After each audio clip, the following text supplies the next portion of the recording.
जय श्री महाकाल। पितृदोष, जैसा कि पितृपक्ष चल रहे हैं और पितर से और अपने पूर्वज से जो परेशान होते हैं वो ज़्यादातर प्रेत बाधा से ग्रसित होते हैं। इनसे कैसे आशीर्वाद प्राप्त किया जाए और इन मुसीबतों से, मुश्किलों से, समस्याओं से कैसे निकला जाए, आप लोगों को सर्वप्रथम यह ज्ञात होना चाहिए कि वो आपके ही लोग हैं, आपके ही परिवार के वंश के लोग हैं, जो पितृपक्ष में अपने वंश के लोगों का हाल चाल, दुख सुख पूछने आते हैं, जानने आते हैं, या पितृ दुखी रहते हैं।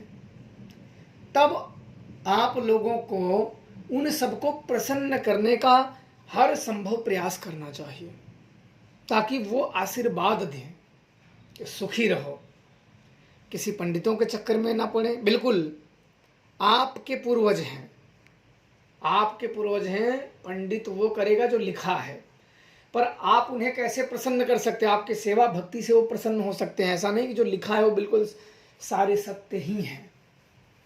लिखने को तो बहुत बड़ी बड़ी चीज़ों में लिखा है कि इतने देर में ये हो जाएगा, वो हो जाएगा, पर जब के देखो क्या होगा। अगर हो जाता है तो सत्य है, अगर नहीं हुआ तो तब क्या मानोगे उसे? और ये लोग जो लिखा है, पंडित जो लिखा है उसी को टारगेट कर देते हैं कि भाई अगर वो लिखा है तब तो वो बात झूठ है। मतलब वो जो महान ऋषि हो या तपस्वी हो या संत हो या कवि हो, उसने लिख दिया तो सीधे उस पर अटैक कर देंगे कि भाई तब तो वो बात झूठी है। मतलब ये ऐसे अपने तैयार करके शब्द रख देंगे ना कि आप बोल ही नहीं सकते हो।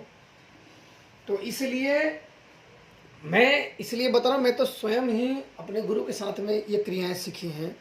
मैं प्रेत आत्माओं को पकड़ा हुआ है, उनको बैठाया भी है, उनको पिंडदान भी दिलवाए हैं।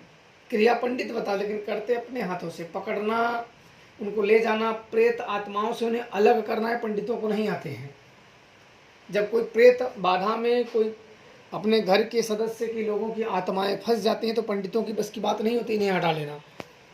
ये बता देंगे वो कर लो, पर वो कोई 100% सटीक नहीं होते हैं, उनको निकालना पड़ता है। ये तांत्रिक और ओझा का ही काम होता है, तांत्रिक का भी काम नहीं होता है। तांत्रिक तंत्र मंत्र जपता है, ये ओझाओं का होता है जो घर की पूजित शक्तियाँ होती हैं। मुझे नहीं लगता है कि मंत्र जपने वाला कर सकता है, क्योंकि अगर मैंने देखा, ज़्यादा अपने जीवन में मैंने देखा हुआ है, जो तांत्रिक बनते हैं, इनको जो तांत्रिक अपने आप को मानते हैं, वो जो हो ये तो पता नहीं, बड़ा झोल मेरे को दिख जाए। जहाँ मैंने देखा उनके नाम पे ही करते ही हैं, तांत्रिक होते हैं, बड़े सिद्ध होते हैं, पर ज़्यादातर लग जाते हैं, बिल्कुल लग जाते हैं। ये वो पता नहीं, उनका समझ में नहीं आता है क्या कर रहे हैं क्या नहीं कर रहे हैं। खैर उनका विषय अलग है, वो जाने। अब इन पूर्वजों को उन्हें प्रसन्न करने के लिए उन्हें तर्पण किया जाए, उन्हें भोग अर्पण किया जाए, उनको सुगंधित चीज़ें दी जाएं। और कुछ नियम है, ध्यान रखना, ये सभी के हाथ से पूर्वज नहीं लेते हैं। पूर्वज लोग जो होते हैं सभी के हाथ से पूजा स्वीकार नहीं होती है। इस बातों का ध्यान रखना, और ये जानकारी होगी तभी आप कर सकते हो। जिसके हाथ से वो पूजा लें, उन्हीं के हाथ से पूजा उन्हें दिया जाए, तभी वो स्वीकार होगी। और जाते समय वो आशीर्वाद दे देंगे। भाई आपके पूर्वज के लोग हैं तो 10-15 दिन जो श्राद्ध पक्ष है, इतना तो उनकी आत्मा की तृप्ति के लिए कर ही सकते हो। भंडारा हम जब करते हैं तो 9 दिन का हम ऐसे भी कर देते हैं माता के नाम पे। क्यों? क्योंकि उनकी कृपा बनी रहे और हम उनसे जुड़े रहें। हम माता की देवी महाकाली के भंडारा क्यों करते हैं? ताकि हम कभी भटके ना, उनसे जुड़े रहें, और कई अन्य भक्त भी उनसे जुड़े रहें और अपनी भक्ति साधना सेवा भक्ति करते रहें, और उनका ज्ञान भी बहुत मिलता है। तो इसलिए आप अपने पूर्वजों का उतना दिन तक सेवा करो और सच्चे मन से सेवा करो। ऐसा मत करो किसी के नहीं कि किसी ने बोल दिया कि ये ढोंग है, काल्पनिक है, या दुनिया भर के पाखंड है। नहीं, पाखंड उसके लिए है। अगला व्यक्ति अगर अंधा है तो बोलता मुझे अंधेरा दिख रहा है, तो क्या आप भी बोलोगे हाँ अंधेरा है? एक व्यक्ति मूढ़मती है, एक एक जड़ बुद्धि है। जड़ का मतलब होता है मूर्ख। अगर एक मूढ़मती है तो क्या आप भी मूढ़मती बनोगे? करके तो देखो पहले। किसी चीज को बिना करे हुए, बिना जाने, बिना तौले ऐसे नहीं बोला जाता है। आपके ही पूर्वज हैं, आपके पितृ शक्ति हैं, धन संपदा आपने उन्हीं के लिया हुआ है।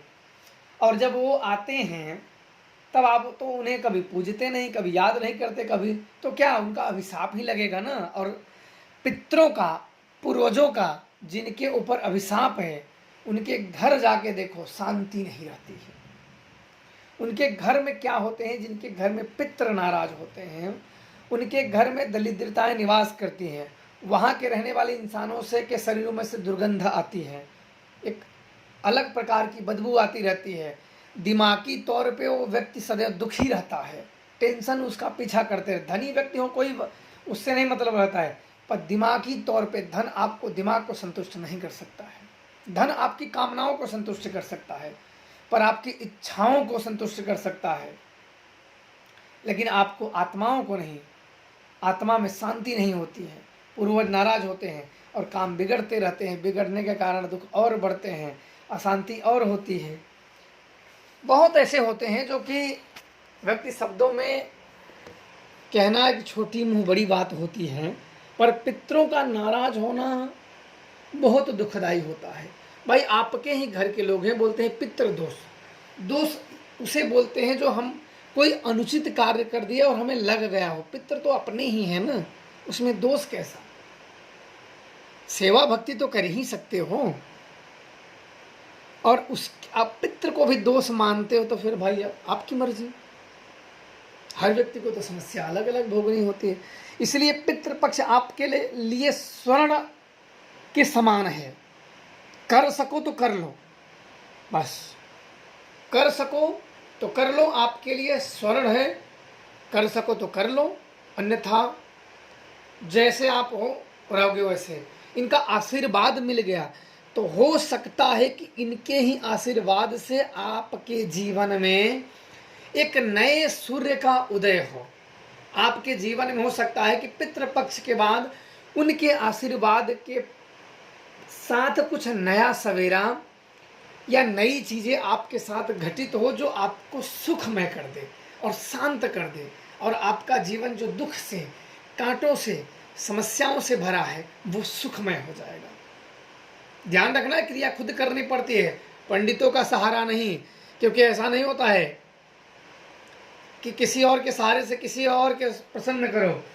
मैं आपको पहले भी बता चुका हूं कि आपके ही हाथों से आपके पूर्वज की शक्तियां स्वीकार करती हैं, ना कि दूसरे के हाथों से।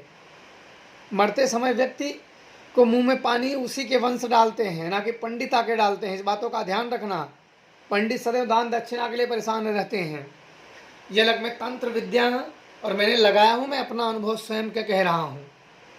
इसलिए इस प्रकार से करें ताकि आप उनके खून हो, उनके वंशज हो। मनाने कोई और आएगा, और आ भी गया तो क्या मान जाएगा? आपको क्या लगता है कि चंद पैसे अगर किसी पंडित को दे दिए और बोला हाँ कर देंगे, तो कर देगा? नहीं करेगा। कर भी देगा, नहीं होगा, पहुँचेगा ही नहीं वहाँ तक। पहुँचना तो चाहिए सच्चे मन से। उनको प्रतिदिन संध्या के समय, सूर्य अस्त के बाद उन आत्माओं का उदय होता है। वो आती हैं, घर में आती हैं, उनके लिए अच्छी जितना 16 श्रृंगार तो नहीं कह सकते हैं, अरे 16 श्रृंगार नहीं, 16 प्रकार के भोजन अगर उनसे संबंधित और कुछ अच्छे अच्छे हों, वो भोजन अगर चढ़ा दें तो सोने पे सुहागा होता है। और ये बिल्कुल गुप्त रूप से करना, ये कहीं आपको शोर नहीं करना है कि हमने ये कर दिया, हमने वो कर दिया, ये नहीं। गुप्त रूप से करना हो तो करो, अन्यथा आपकी मर्जी मत करो। चैन से सो और पड़े रहो। आपकी दुनिया आपको मुबारक। खुश रहो और शांति रहो। आपके लिए बस यही है कि आपके पूर्वज के लोग हैं, आपके पितृ लोग हैं, आपके ही लोग हैं, तो आप अपने लोगों के लिए 15-16 दिन तो खिला ही सकते हो। और जब आप अपने लोगों के लिए नहीं कर सकते हो तो क्या तब किसी के लिए कभी जीवन में नहीं कर सकते हो। जिनके घर में ज़्यादातर पितृ नाराज होते हैं, वो उनके घर में ज़्यादा प्रेत बाधा से लोग दुखी होते हैं। और बड़ी लंबी बाधा से दुखी होते हैं, वो ठीक नहीं होते हैं। शैतानी हरकत उन्हीं के घर में होती, किसी की माँ, किसी की बहन, किसी की बेटी, किसी की क्या, उनके सोचे अनुसार काम नहीं होते हैं, फिर वो टेंशनों की दवाई खाते रहते हैं। तो मेन पितृ होते हैं, लेकिन वो पितरों के विधान नहीं जानते, इसलिए भटक जाते हैं। तो ये करिए, बिल्कुल अपने जीवन में पितरों का आशीर्वाद मिल गया तो भूत प्रेत कोई भी नहीं भटकेगा। करिए और खुश रहिए। जय श्री महाकाल।